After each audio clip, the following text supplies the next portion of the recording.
मुअज़्ज़ज़ सामईन, नमाज तमाम मुसलमानों पर फर्ज है और अल्लाह सुब्हानहू तआला सूरह बनी इसराइल की आयत नंबर 78 में फरमाते हैं, पांचों नमाजें पढ़ना, उसका जिक्र फरमाते हैं अल्लाह सुब्हानहू तआला।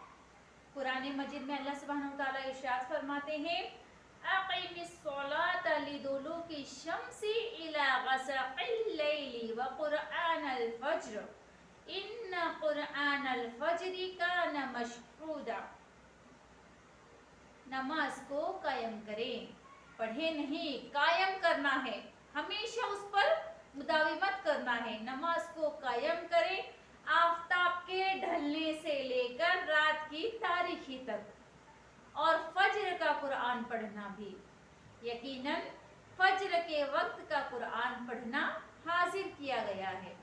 इस आयत में अल्लाह ताला कह रहे हैं, अक़ीमिस्सलात लिदुलूकी शम्सी, नमाज को कायम करो आफताब के ढलने के बाद। मतलब कि आफताब जब ढलता है तो ज़ोहर और असर की नमाज होती है। इससे मुराद है ज़ोहर और असर की नमाज पढ़ो। इला ग़सक़िल लैली, और रात की नमाजें, रात तक की नमाजें।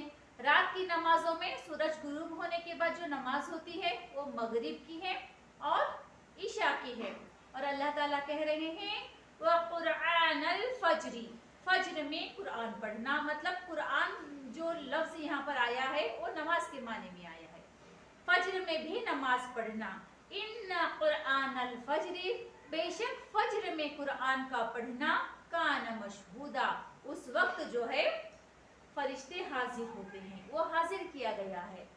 सुबह के वक्त जो है फरिश्तों की ड्यूटी चेंज होती है।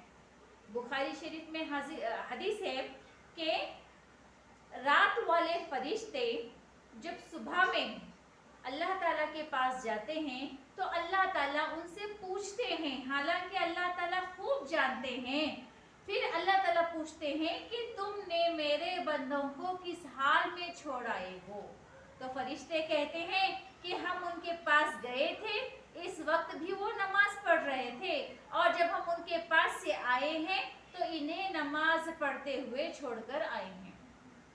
सुबह के वक्त फरिश्तों की हाजिरी रहती है, फरिश्तों का इज्मा रहता है, ड्यूटी फरिश्तों की चेंज होती है। इसलिए सुबह की नमाजों की पाबंदी करें, क्योंकि फरिश्तों का उस वक्त जो है इज्मा होता है। रात के फरिश्ते जाते हैं और सुबह के फरिश्ते आते हैं। अल्लाह हमें नमाजों की पाबंदी करने की तौफीक अता फरमाए।